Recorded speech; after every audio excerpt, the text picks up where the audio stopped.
I am interested in selfies, but then again, it seems like everyone else is too. Named Word of the Year for 2013, the selfie has generated so many opinion columns and blog posts that it would be impossible to read them or even name them all. The mistake, I think, with much of this writing is that it tries to make arguments about all selfies, in all contexts, taken by all people. So I guess I'm not really interested in the selfie. I am interested specifically in queer selfies, and more importantly, perhaps, how queer communities use selfies, individually and collectively. In my previous research published in Carolina's Communication Annual, I looked at how folks who identify as femme use selfies on Tumblr and argue that these selfies, taken as a collective, create the possibility for subversive, queer, and highly politicized performances of femininity and femme identities. In doing this research, interesting questions came up about the male gaze and the assertion that women are more likely to engage in the practice of selfies. I also avoided addressing erotic or pornographic selfies in the original essay. Both of these things have led me to my current research project, still very much under construction, in which I want to tackle these questions simultaneously through a focused analysis of erotic and/or pornographic selfies taken by and for queer people. To this end, I chose to restrict my analysis to the form of a single blog, transqueersxxx.tumblr.com. Through this artifact, I argue that queer erotic self-portraiture is put to work for the communities these selfies are meant to serve, to 1, affirm body and community diversity, 2, create possibilities for identification, and 3, resist erasure and fetishization. To get there, I'll first turn to some of the critiques of the selfie as a new incarnation of the male gaze, and then to Laura Mulvey's original work on this topic to examine how it does or does not serve queer bodies. From there, I'll move to the blog itself and how I think it functions to queer the gaze, as it were. Much has been written on the selfie from the perspective of narcissism, and an equal number of defensive blog posts have been penned regarding the importance of self-portraiture in art history and the current democratization of the form.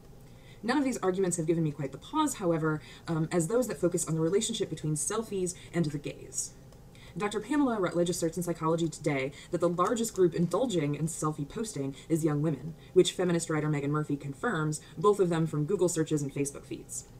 Murphy goes farther, quoting an interview with Dr. Gail Dines, the author of Pornland, How Porn Has Hijacked Our Sexualities, in which the scholar says of the gendering of the form, quote, men can gain visibility in a variety of ways, but for us, women and girls, there's only one way to visibility, and that's fuckability. Dr. Ben Agger elaborates, saying that selfies promote the male gaze going viral. Agger asserts that women in particular use selfies to present themselves favorably for the dating and marriage market, a process which he claims requires self-objectification and proffering themselves to others.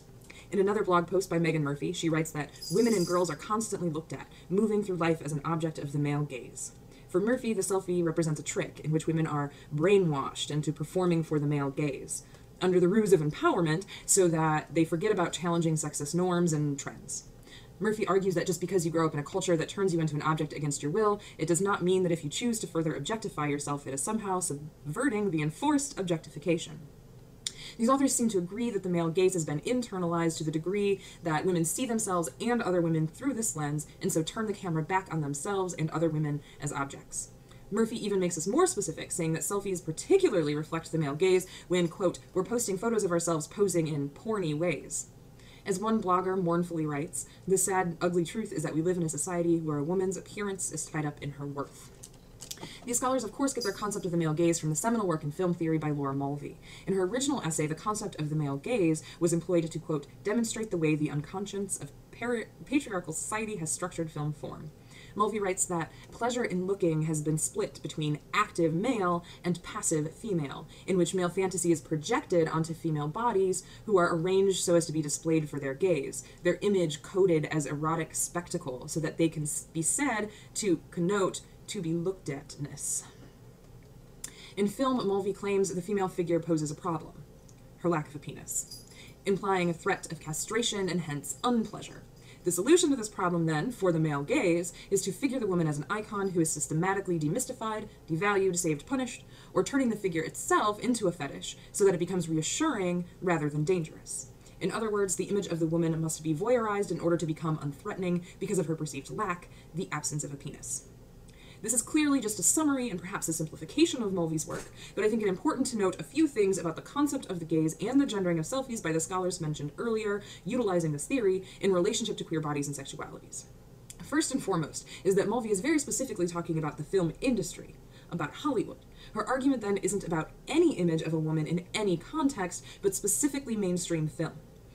She even clarifies that what she is describing is a product of the form of film combined with patriarchal anxieties, and that this image would be different if we were to consider something like stripteases or works in a theater. Part of what this means for the scholars I mentioned earlier is that they are extrapolating Mulvey's theory to apply it to a medium for which it was never intended.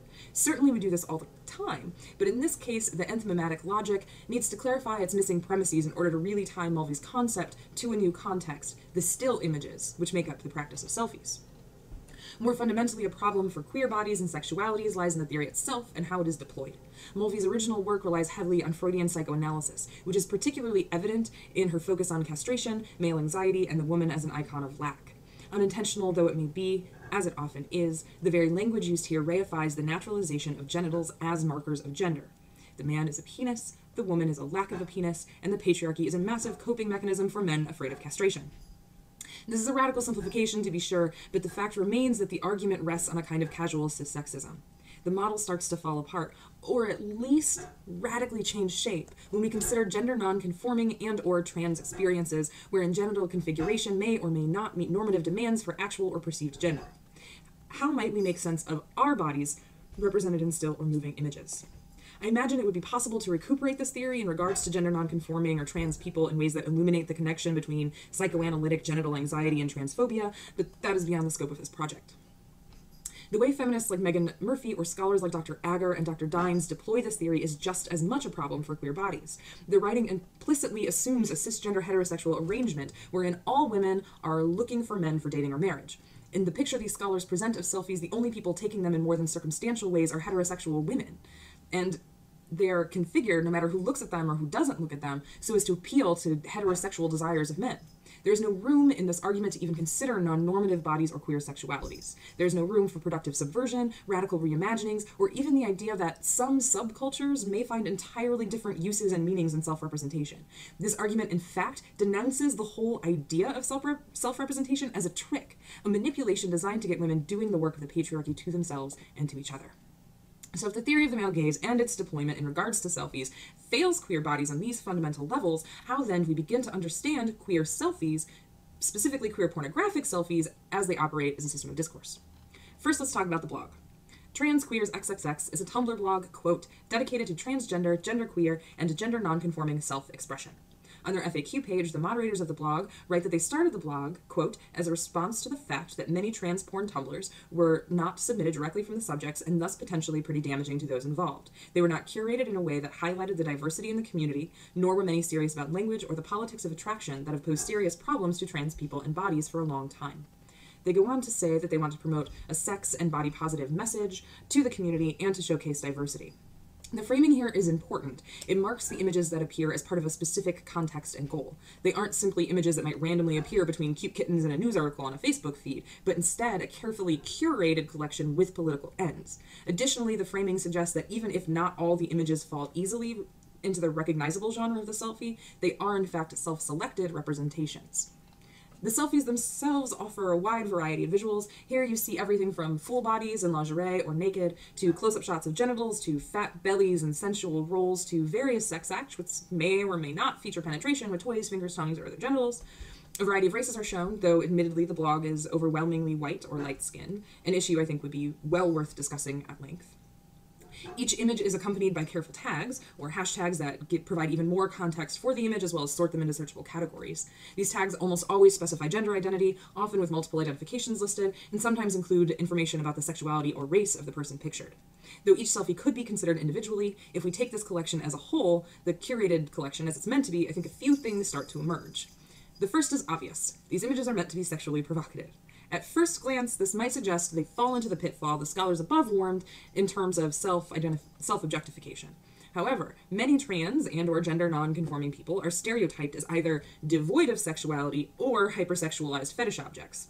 In the former case, queer bodies are seen as freakish, bodies that should not or could not be desired, and therefore must contain no desire so as to remain non-threatening to a cishet status quo. In the latter case, queer bodies are seen as novelties of sexual deviancy, which gain sexual appeal by virtue of being non-conforming. so long as they conform to other normative demands. Toby Hillmeyer, a prominent trans porn director and performer, has some really beautiful and intelligent writing about this on her blog, Toby-tastic. Both the framing of the images and the images themselves stand in resistance to both of these stereotypes. Because the images are selfies, they are mostly unprofessional. They lack perfect lighting and photoshopping, which gives these images an amateur feel, marking in some ways that they are self-selected and presented. Bodies are shown with surgical scars, self-injury, fat, hair, dripping body fluids, and stretch marks, and every body, by its context and in the collection, gets to be sexy and sexually desirable, regardless of whether it meets the normative demands of mainstream trans porn, of which there has been much criticism by trans feminists, or the demands of mainstream cishet beliefs about what the body can and should look like.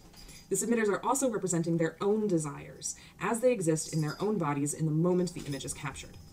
Additionally, the curation of these images resists the idea that the sexual appeal of these subjects is in the fact of their nonconformity, while simultaneously presenting the possibility for non-normative bodies to be sexually desirable and photographically worthy.